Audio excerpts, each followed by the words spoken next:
Hi, everyone, and welcome to the United Goalkeeping Alliance, the Goalkeepers Podcast. And today on the show, we have Andreas Papakostas. Andreas, can you please tell us a little bit about yourself and what it is that you do? Awesome. Well, I'm a soccer slash goalkeeper enthusiast. I'm honored to be here.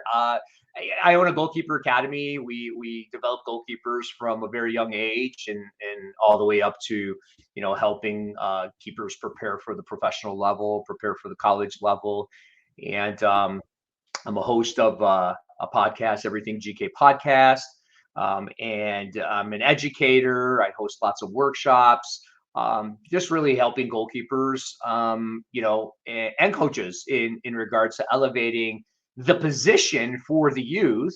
And educating parents in regards to how to support that as well too. So I'm very excited to be here, and I'm looking forward to this topic because I think it's a big one. Yeah, so we're going to be talking about the a topic of the month here in October, which is going to be communication. So that's kind of the overarching, the big kind of the key word for the month, communication. But we're going to break it down a little bit into communication as far as in possession, out of possession, in those transition moments, as well as what words should we be using, what phrases, and whose responsibility is it to teach that to the goalkeepers and the team, right? So let's start from the very beginning, right? At what age should we start talking goalkeeper talk? At what age should they start learning what it is that what are those two, three keywords or phrases um, that they need to know right away early on in their development? I think the earlier you teach it, the easier it is for them to actually communicate more words, more phrases as they get older. I think we worry so much about the technical aspect of the game, which is obviously a big part of the development of a youth goalkeeper. But communicating, I mean, you don't tell them to not communicate at school. You don't tell them not to communicate at home. Why are we not teaching the communication portion at a very young age? In addition to, again, the technical component of goalkeeping. I mean, the very common ones, and you're going to hear a lot of them at our workshops this month, which again I'm very excited about. We got some great speakers and great coaches. You hear some of the common ones, keeper, away, and more so than just those words or phrases is to have them understand when do you say them, why do you say them, where do you say them, all that part is, and these are very easily taught and very easily taught at a very younger at a young age. Um, and to also answer who should be teaching this, well, obviously, if you have a goalkeeper coach, definitely the goalkeeper coach. It should be taught preseason. Should be go over it in preseason. But I think that's not just goalkeepers words for the goalkeepers to know. It's got to become a defensive third type of workshop or education, that when a goalkeeper yells this, everybody should know why they're yelling it. If a goalkeeper is saying something, not just the goalkeeper need to know, but the back line needs to know. And so if you start with some of the common ones at a very young age, it's very easy as they develop their tactical understanding of the game. It's very easy for them to throw three more phases, four more phases, five more words, six more words. It's all repetition, but it's not so much of telling them, it's having them understand it. And then having the team also understand why the goalkeeper will be saying these phrases, what, when, where, and why. And that's what I'm excited about, because that's what we're going to be sharing on the October workshops this month. So that's exciting. It is, and I think that at least for me, I have a huge responsibility, right? With regards to, so I'm a director on my club, right? And there are a lot of directors who may be listening to this as well. How do we know that we have a proper goalkeeping vocabulary or dictionary for the club? How can I tell? How do I know if all my, if I, if I use certain words, if I use certain phrases, if I walk to any game in my team, and any goalkeeper that's wearing my crest knows those words, how can I tell they've been properly trained? Well, because you hear a slew of goalkeepers within the same club using the same vocabulary, right? You notice it in their trainings. But I think there should be a universal, not a universal within like clubs, but within their club, your club, there should be a vocabulary list that's been created by the goalkeeper coach or the head coach that's specific for goalkeepers, and there should be a session on it. There should be a workshop on it. It should be passed around. I have a sheet that I pass on to the goalkeepers, right? We go over when do we say it, why do we say it, right? How do we say it, the tone of what we say, at what part of the field do we say it, and then I introduce that to the defenders. And I let the goalkeepers have a presentation during our practices and sharing this with it. Why? Because I want to give them the authority and have the defenders and their teammates and their midfielders understand that that is expected of the goalkeeper. When somebody is commanding or communicating or sharing or alerting or guiding or directing, it's because that is their role. And so I think it should be something that is done at every club level. And and guess what? If they don't have it, we can get it here at the UGKA. We have a vocabulary list. We have a vocabulary list, and I would say 90-95%, maybe you interchange a word or two, right? For the most part, is pretty much universal. And, we should be hearing it at the U9 level. We should be hearing it at the U8 level, at least some of the basic ones. And I think it's the role of that club to provide that, work with the director of goalkeeper to be able to initiate that vocabulary list for the goalkeepers to grow into over a period of time.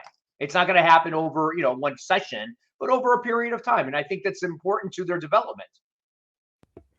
Yeah, and I think for me, the piece that I kind of take too is, so as we're developing communication and we have the words, and now we're maybe going into the next phase of not maybe a word but now phrases or certain things that we see down the field, and we talk about those differences, right, between communicating when the ball's in our defensive third or our middle third or our attacking third.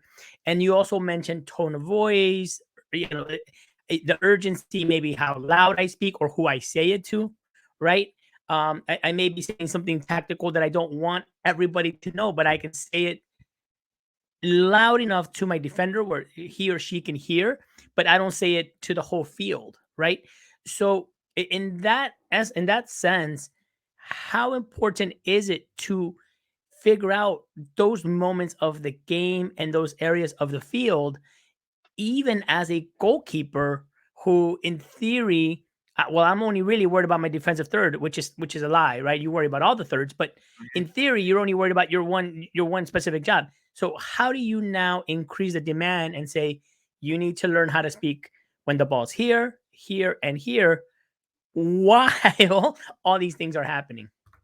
Yeah, I think that's a very that's very important, and there's so many facets of just that topic that you just shared, and that's why I encourage everybody they need to get in this on this workshop because we got phenomenal speakers that are going to be speaking on that. I will be speaking on this as well too. Let's take a look at a couple of things that you shared in possession or out of possession. What do you say? How do you say it? And stuff like that. And obviously, that's what our workshop is about. Let's face it. What we're trying to do is help our goalkeepers be an effective communicator, and what an effective not just a communicator, but an effective communicator, right? When do they say it? How do they say it? Why are they saying it? And what I'd like to say to start off with is I think a lot of parents and even coaches that fall into this category, again, still trying to understand the psychology and the position of the goalkeeper is um, eh, first of all, a goalkeeper is not a barker. Okay. They're not a barker and they're not a yeller. Okay. And you hear this all the time. I want you to yell more. I want you to be more louder. I want you to be this. And what does that mean? What does that mean? Have you taught the goalkeeper that? Right? Like you said, you want him to be louder when the ball is in possession, out of possession, defensive third, middle third, attacking third. Are they in the box? Are they standing outside the box? Right? So here's how I look at it. When our team has possession, okay, the one thing we don't want our goalkeepers to do is remote control our players. We don't want our coaches to be remote controlling our players, right? So we don't want our goalkeepers remote controlling our players. So how does a communication look like to a goalkeeper when we are in possession? So when we talk about effective communicating, it doesn't necessarily mean you're always organizing, reminding, alerting. You can also maybe be inspiring a teammate, right? You could be motivating a teammate. There's so many things that you can do with that communication, depending on in possession, out of possession, is in the attacking third, is in our defensive third. When we don't have the ball, here's what our role is with our communication. We want to prevent opportunities from the other team from occurring. That's basically our role. How do we do that? We do that with effective communicating. What words do we use, right? How loud do we use it? Is it a sense of urgency? Is it something that we're preventing and kind of a learning early on before it gets to our defensive third?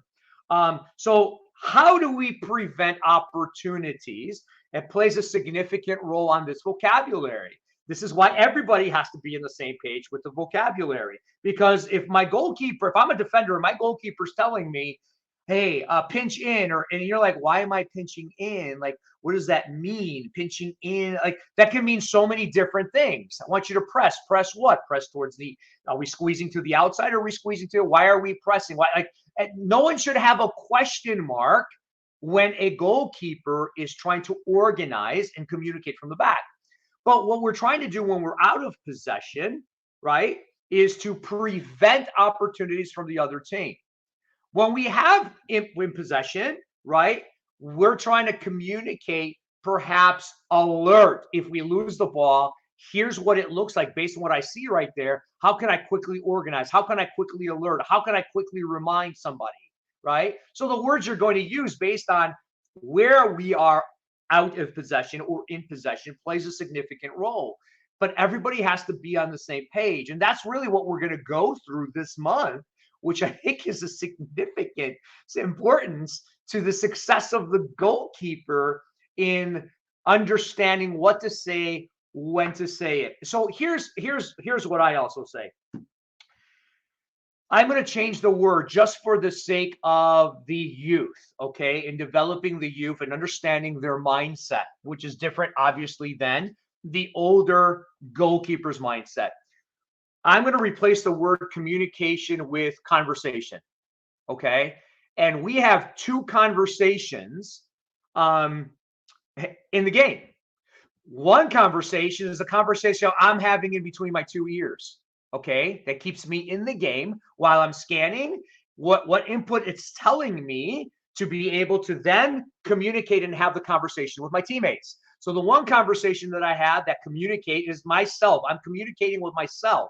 Okay. The other conversation that I have is the communication that I'm having with my backline, my midfielders. Okay. Well, whoever that is based on that. So we have to understand that there's two conversations that are going on at the same time. And we can complicate it or we can make it very simple. But if we expect a 12-year-old or an 11-year-old goalkeeper, we expect them to effectively communicate when we don't even know what their communication internally is. And that's a different topic because that goes into self-talk, that goes into mindset, right? But that is a communication that will dictate whether you're going to have that communication with your team. So, so two conversations are going on, two communications are going on, and how we teach them is based on, is everyone going to be on the same page, and is there going to be several sessions during the season with the team, with the head coach, and or with the goalkeeping coach to understand what that communication looks like, right? How do we communicate? Why do we communicate? Because last thing you want is, and we all heard this, right? At games, we hear a lot of noise from goalkeepers, right? And that's what we call it, noise. It's just they're just yapping, yap, yap, yap, yap, yap, yap, yap, yap. And at one point, that gets tuned out, right? And that's not communicating. That's not effective communicating. Now, some goalkeepers will like to talk because that's how they keep themselves in the game, right? But there's also a way to adjust and affect the self-talk, right? So then when you do verbally communicate to the team, it's just not noise to them, right? You're not just remote controlling them, or you're not just barking at them, or you're not throwing in something like, hey, the middle is open. Okay, yes. Is that effective communication? No, everyone's sitting there and saying, okay, the middle is open. Well, who's going to go there? Who's that's not a command. That's not a directing. That's not organizing, right? So sometimes you'll hear these goalkeepers say these phrases. They like to communicate, but what they communicate doesn't change that organization of the back line. And whose fault is that? I can't blame my goalkeeper if the middle of the field is open and they're yelling, the middle of the field's open, the middle of the field open. Now, I know what I'm going to tell them after the fact, right? Call a name out, tell them what the direction is. That's where that person needs to go, right? But that tells me, going back to your original question, how do you know? That tells me no one has taught that goalkeeper what the correct command is in that situation. And what's super important too, and you just brought that point up, is I need, as a goalkeeper, I also need to be relatable with the players in front of me, right? Because I can be super knowledgeable, I can be an outstanding goalkeeper, but if I'm not relatable, if I'm not, part of the group, if I'm not part of the team, if I walk around with an attitude and I'm here, you're lucky I'm here, you're lucky you have a keeper. If you walk around, it's not going to work. And again, you go back to your point, it's just going to be noise. Yeah. So within the communication, there's also that empathy factor, that getting to know each other, making sure that there's some sort of camaraderie outside the field, maybe. And all those things are going to ease communication, right? So when you go to tournaments and you're going to a team dinner, or maybe you're going to get ice cream after a practice or whatever have you, those are also opportunities to be able to build that bond, build a camaraderie, and communicate with your teammates. And those are opportunities that we certainly, as goalkeepers, can't take for granted, because at the end of the day, we're all in it together. So go ahead. Yeah, I was just going to say that's such an important part. Communication, I believe, off the field can either help or hinder the communication in the field. And what does I mean? Is a goalkeeper the outcast, right? Is the goalkeeper not participating with the field players? Does the goalkeeper feel like they're alone? Do the field players are always negating the goalkeeper because they're just a yellow, or they just yell at me, or they this and that? And I think having that relationship in the bond, again, this all starts from leadership, and it starts at the top, which starts with the coach, right? And I think that's very important that the field players understand the role of the goalkeeper. But you touched on the how and the why. How are you saying what you are saying? But first of all, why are you saying what you're saying? Is what you are saying, is it helping, organize, preventing, or is it hindering? You're right. So we have to answer that. If it's hindering, anything you say is not going to matter. It's not going to change the circumstance. And then you get a negative point, right? So at the end of the game, how many negative points did my goalkeeper have with the communication with his teammates? How many positive points? How many high fives were there? What's the body language? That's a form of communication, right? There's so many facets of this topic that we can go into. But how many times did the goalkeeper went up and say, hey, don't worry about it. Together, we're gonna stop the next shot. We're not gonna allow that shot from happening. I know it went out. We're lucky, but you know what? We're not gonna let this shot from happen again, right? I mean, that's a plus, right? That's a form of communication. That's a leadership. How he said it. Why did he say it? Putting the hand on top of the shoulder and saying, hey, it's okay. We'll get the next one. Let's not worry about it. Let's move on. Let's stay focused, right? So that that can only help, not hinder, right? So I take pluses and minuses today, and today we had several games today, and I always do how many pluses did my goalkeeper have in his communication, how many minuses, right? What could be better, what could be, and we talk about it on our weekly basis. So um, yeah, off the field, um, building the trust and the friendship will be the communication on the field will be more accepted, okay? But also, it should be required again if it starts from the coach, trickles down again all the way to the teams and the goalkeeper.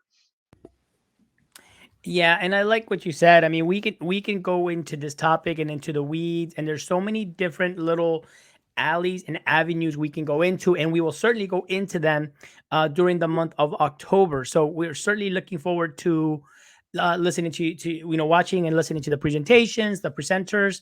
As always, we have them on Sunday nights, and and hopefully you guys can tune in. So what was the name of your podcast, and where can we catch it?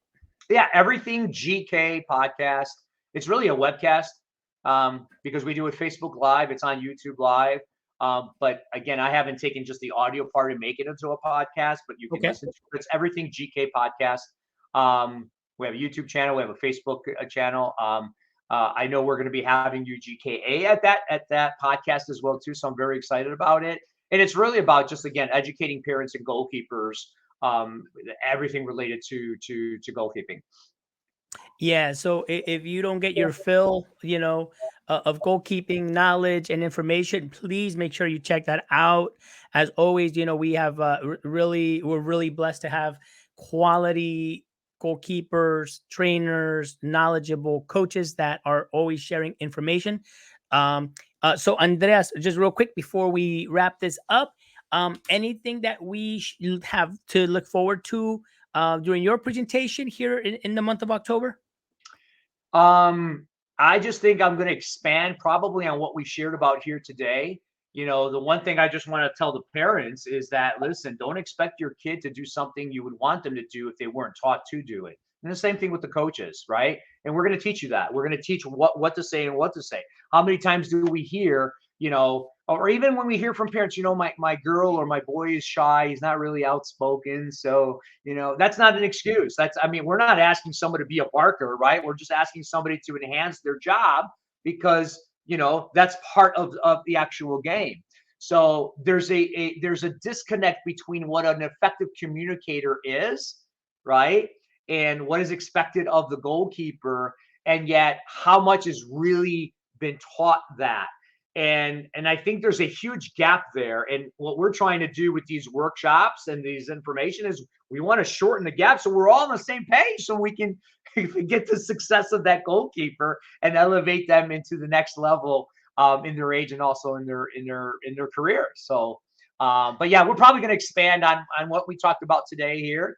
And again, it's an important topic, and it's definitely to not be missed by goalkeepers as well as goalkeeper coaches. Andreas, thank you so much. Always a pleasure to talk to you, my friend. And you're always welcome back on the podcast, always sharing really, really good knowledge. So I appreciate you. And we will catch you this month during your presentation. Awesome. Thank you for having me. I appreciate it. Thank you, Andres. Bye, everyone.